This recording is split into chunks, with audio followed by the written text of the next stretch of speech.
back, Honors. Welcome back to it. Welcome back to your, oh my gosh, this is your first flip of the second quarter, isn't it? Well, the big thing about it is, I know it's going to feel like I'm rehashing an old thing, but it's like I really did a really good job recording this last flip, and it gets the message across really well, it gets the concepts across really, really well. So I think you should go ahead and strap in and watch this. Remember what we're talking about, though. We're talking about this very large set of conflicts between Rome and a rival that they had created over the Mediterranean, known as the Carthaginians, right? And a big concept we talked about in class today was the fact that they didn't intend to grow as large as they eventually did, but these sets of wars are going to lead to them becoming an empire and getting very, very large and very intense. So let's not dawdle. Let's go ahead and start off and really, really just wrap it back in there with our discussion about the Punic Wars, right? We're discussing the Punic Wars, this big Roman model for conquest that we did such a good job talking about in class yesterday.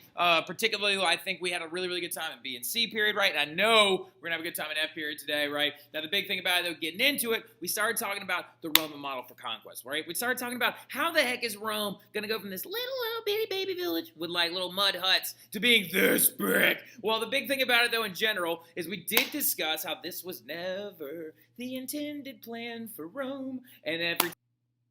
Exactly. Now, the big thing about it, though, is that this was never the intended plan for Rome. They never intended to grow this large, but it kind of just started happening. And the Punic Wars is the tipping point, or the turning point, to which it's going to really, truly begin. That Rome is going to begin to expand and gobble up all these different territories. And the big thing about it, though, is that, as we talked about in class, and I think we left off right here in C period, by 272 BC, all of the peninsula is under Roman control, right? Give or take most of it, except for this little region in the north that's just like considered the Alpine Gauls, right? Now, the thing about it, though, in general, is they're under Roman control, and a rivalry has developed between them and this city-state known as Carthage, right? And Carthage is this large city-state right here across the Mediterranean from Rome. They also control half of Sicily.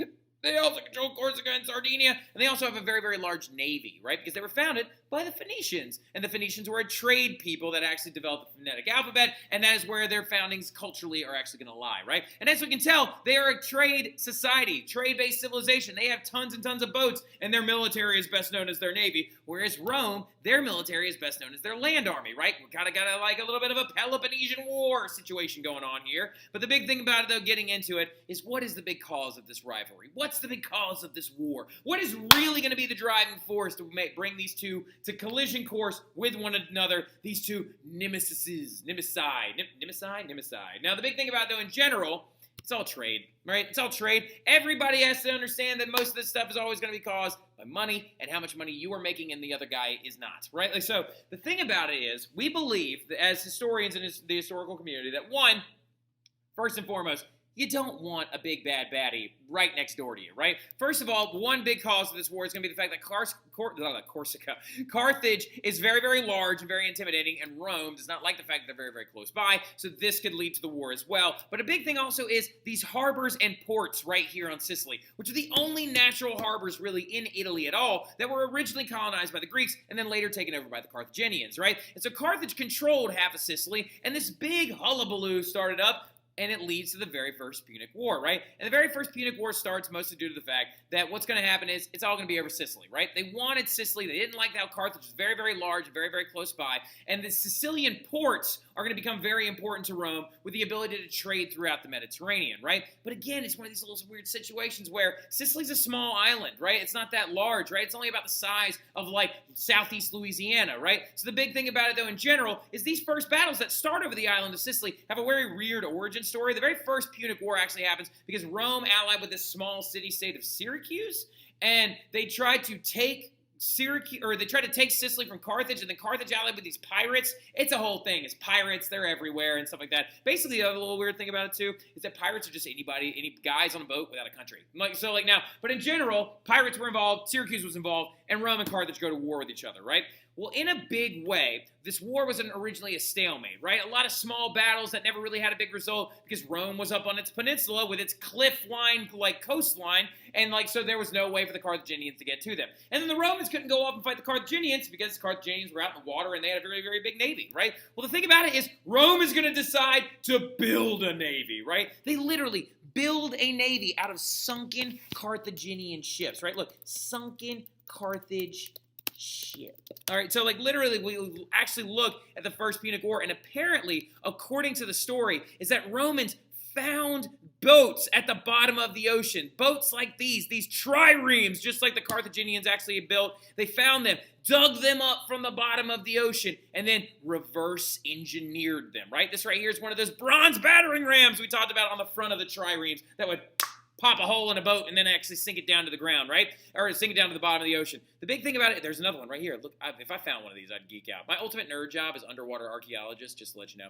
So the big thing about it, though, in general, is as you can see, we believe that the Romans found sunken Carthaginian ships, and we believe that they actually dug them up and reverse engineered them and made it so they could build up a navy of their own, right? So looking and going into the story as well, Rome is going to end up winning the First Punic War, in not a huge decisive manner, but they're going to build up a navy and make trireme vessels of their own, and they're going to actually go out there and they're going to beat up on Carthage, right? And so looking at this map now, Rome is going to take Sicily. It's going to ally, of course, with Sardinia. It's going to take Corsica, or not Sardinia, Syracuse. It's going to take Corsica and Sardinia, and it's going to grow its influence, right? But something you need to understand about other Punic Wars and other wars in general is that Carthage is going to now be forced to pay what's known as reparations, right? Reparations as in they had to pay Rome for losing this war, right? The thing about it in general, though, okay?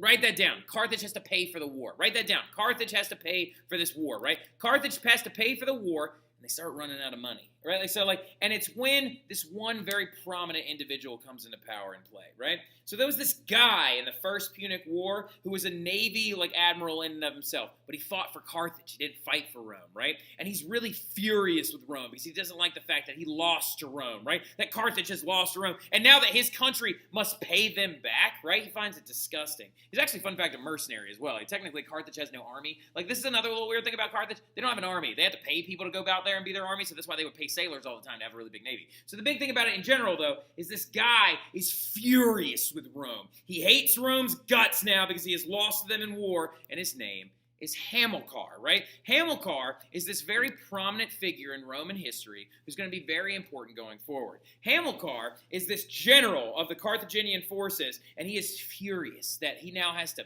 pay Rome back for this war. So he goes off into excuse me, I'm getting ahead of myself. I'm getting excited. I apologize about that.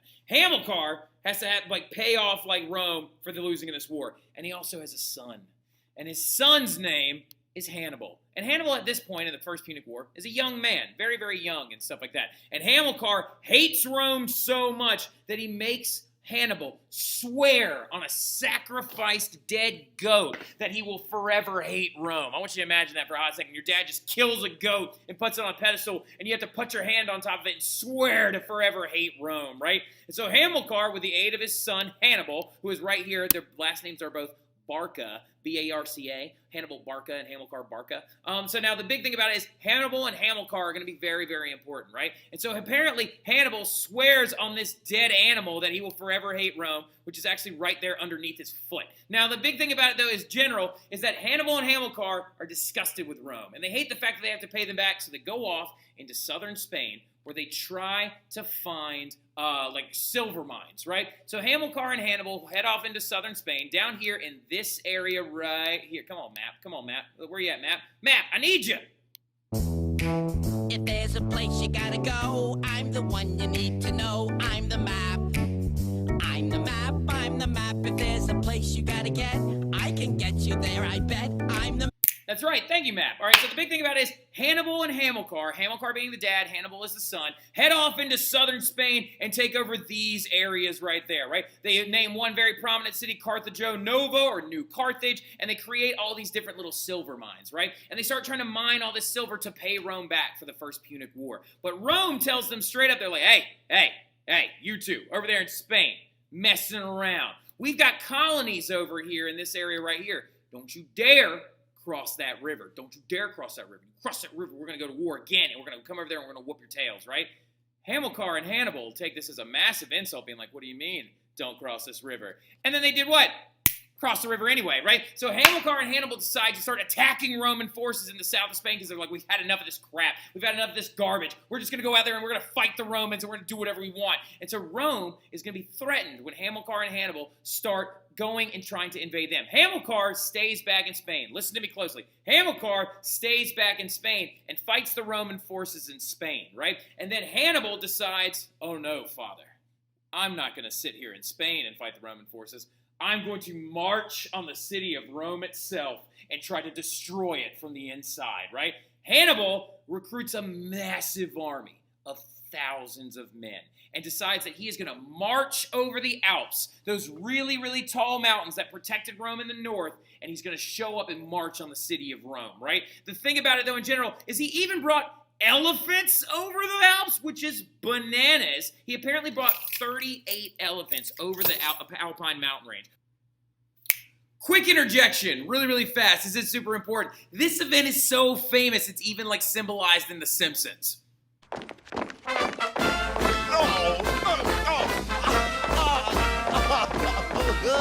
Not the elephants!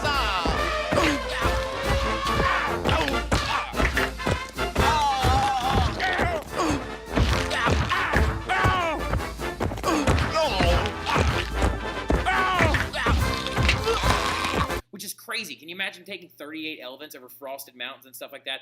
Only a handful of them lived, by the way. Most of the elephants actually died in the crossing and stuff like that because a bunch of them like slipped off the edge right here and stuff like that and actually fell into a ravine at the bottom, which I don't know why, but imagining an elephant falling is hilarious. But the biggest thing about it, though, in general, is they did have massive victories, right? Something you need to understand, jot this down real quick because it's going to be extra credit on your test. It's going to be extra credit on your test. You need to know this. It's going to be extra credit on your test.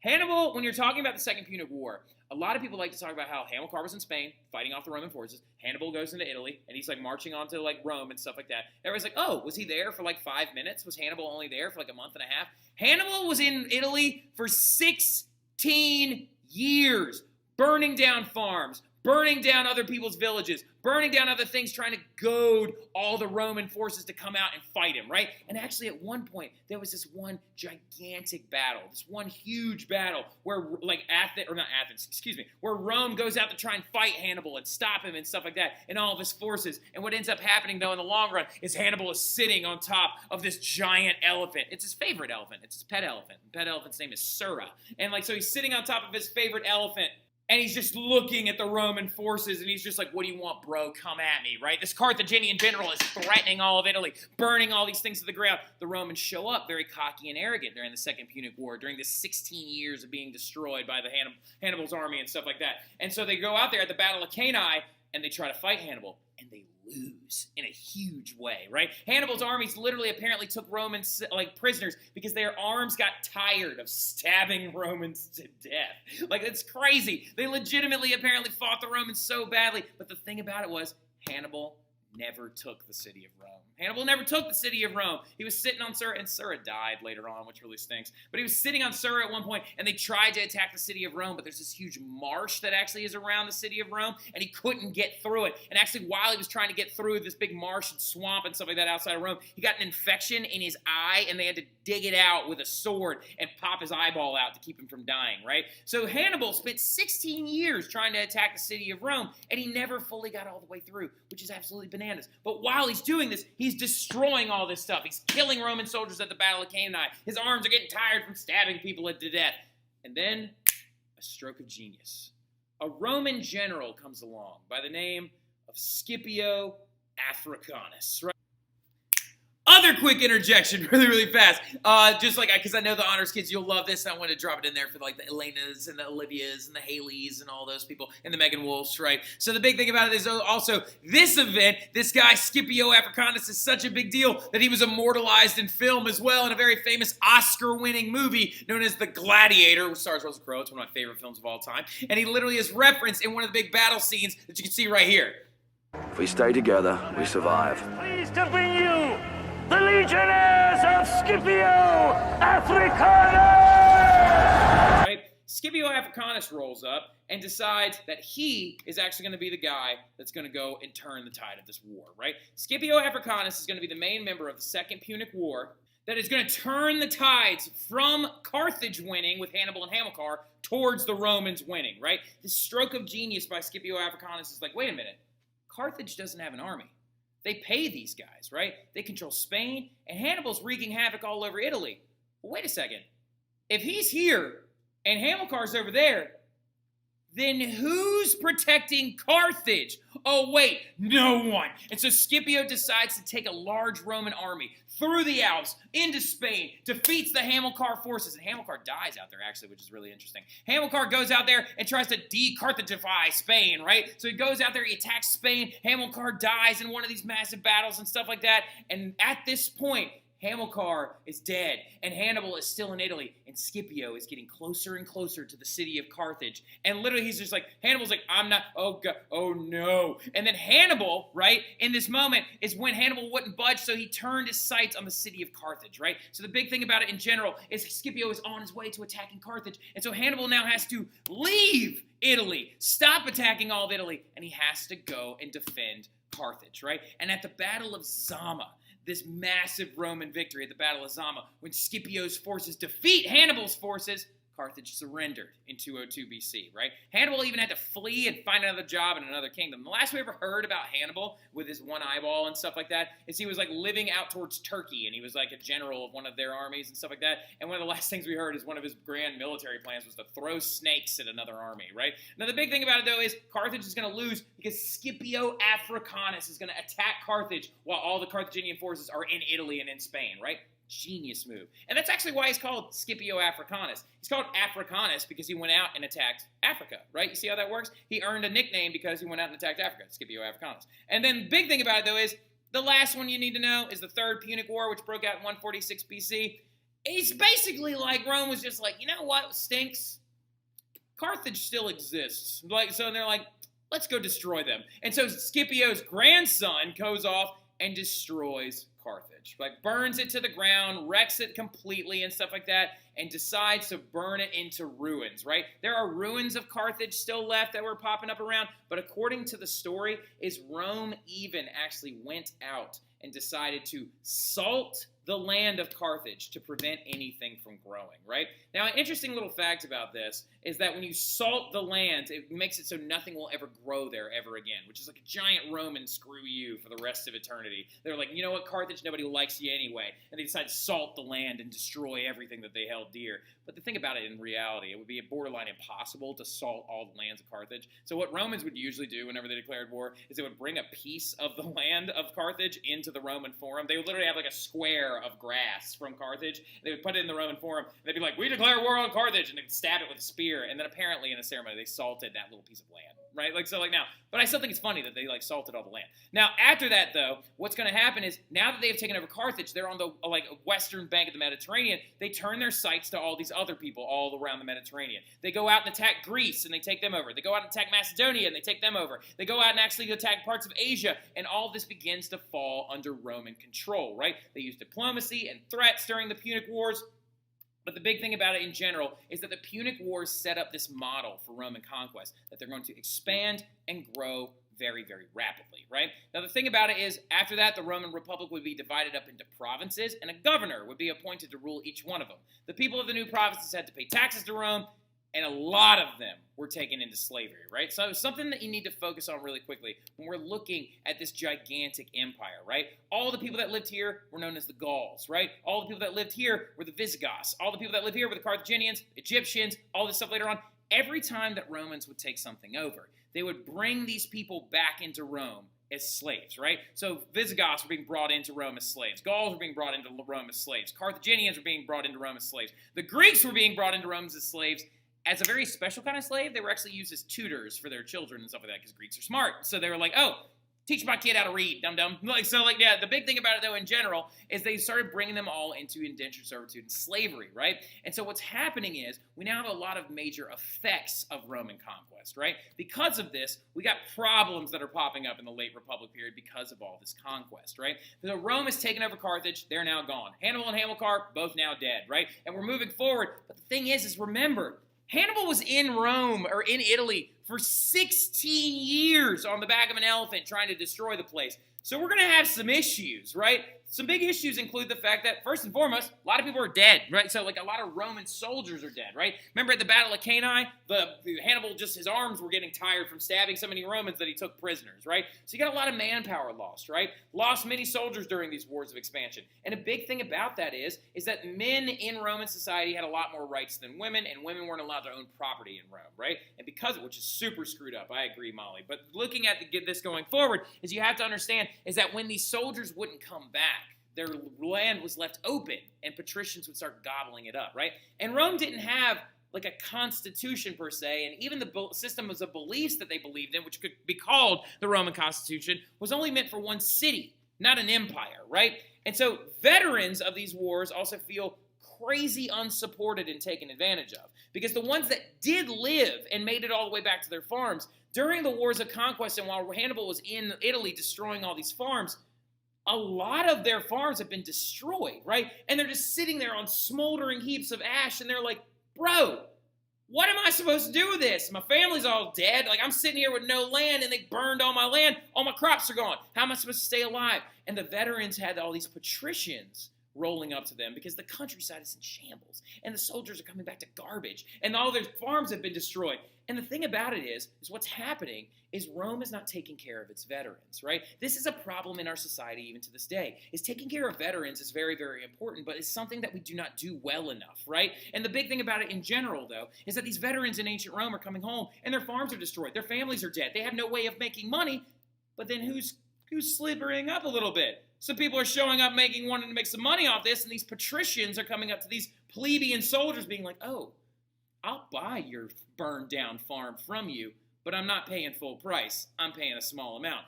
And the veterans have to take it. They have to take this money, and they start flooding into the cities, trying to find work and stuff like that. And so the cities are becoming overcrowded, and it's really, really disgusting there. And there's no work or labor that's actually there for them to find. And they're just showing up, and they're just like, I gotta buy work. But what this is going to lead to is a lot of these veterans are mad. And they're very, very upset, right? They're super, super upset. Just like Darius was upset, these veterans are super upset after these wars because they're like, I am a Roman soldier. The only reason Hannibal is gone is because of people like me. The only reason Carthage is destroyed and salted is because of people like me. The only reason that we took over all this stuff is because of people like me, right? But you're not helping me. You're taking my land. You're buying it for nothing. I'm now in a city trying to find a job, and I'm working as a launderer, and they, literally, Romans wash everything in human pee. So, literally, that's the job he now had. He once had a farm, and now he's being taken advantage of. What's going to happen, though, is some of these generals that used to lead them are going to see this as an opportunity to take some power, right? And so you're going to see civil wars breaking out all over the empire, right? You're going to see rogue generals leading some of these mad veterans against other groups of Roman generals and having a bunch of civil wars, which are further destroying the society in and of itself, right? So we've got a lot of dysfunction in Rome right now. All this land that has been acquired by Rome is really messing them up. It's messing them up in a big way because they're like, how are we supposed to fix all this stuff? And wealthy Romans, as they began buying up the land for no money, veterans are finding little or almost no work for care. They're being considered like goaded into going out and fighting civil wars. You're going to see the rise of two very important figures in Roman history that are going to change the tides of how everything is going, right? Now, I need you to do me a favor. Write this down as a really big, intense title. Write down Rise, R-I-Z-E, not Z-E, R-I-S-E, of the... and then write these two brothers, right? These two brothers rise up to try and fix life for the veterans to prevent some of these civil wars from happening, right? And so here we go. It's Rise of the G-R-A-C-C-I. G-R-A-C-C-I. The Gracchi, right? The Gracchi refers to the Gracchus brothers, right? And so these two dudes pop up in Roman history with the intention of trying to fix life for the veterans and prevent some of these civil wars from going down, right? So the very first one that pops up, who's super important, is Tiberius Gracchus, right? Tiberius Gracchus, who, first and foremost, when we're looking at his titles, he's a plebe. He is a plebeian man who has a very, very, very good wealth and money, who is educated and gets elected as a tribune, right? And he shows up and he starts making waves in Roman society. He rolls in and he's like, you know what? It's disgusting the way that we take care of our veterans. We should be taking land from wealthy people and giving it to the veterans because they deserve it, and the only reason Rome is so great is because of these men, right? He financed a bill to help them out, and all the votes start flooding in for Tiberius Gracchus to go out there and help these Roman veterans, and guess what happens? The senators are going to roll up and be like, wait. That's our land you're talking about taking and giving to these veterans. That's our stuff you're talking about taking away and giving to them. We don't like this idea. So what's going to happen is as Tiberius Gracchus is getting elected to the tribunate for a second time in a row, he's walking all the votes back that are actually, because he's advocating for these veterans, he's walking all the votes back that have all the votes that are actually voting for him in this big jar, and then literally a bunch of senators jump out from behind a trash pit, grab pieces of chairs, and they beat him to death with chairs, like off of a trash pit. Pieces of wooden stools, right? So wait a minute. The senators have just murdered somebody. But are they charged for a crime? No, they're not, right? They're not charged whatsoever, right? They don't get charged for murder. They don't get charged for anything. And Tiberius Gracchus is now dead, right? Next guy shows up, and his name is Gaius Gracis, right? The second of the Gracchi brothers, the much younger of the Gracchi brothers. He rolls up, and he wants to do all of his brother's reforms. He wants full citizenship for all Italians so all of them could vote. He used to speak to gigantic crowds inside of the forum and would be like, I am advocating for the veterans and for the people of this place and of this country and of the peninsula so they can vote. And he also is going to be killed in cold blood as well by the Senate. And these reforms are going to trigger another civil war, right? But this is what we're going to do. We're going to stop right there. We're going to pick up on these two guys. We've got a lot of stuff to review tomorrow, and tomorrow is the best day ever. We'll talk about that soon. I'll see y'all soon.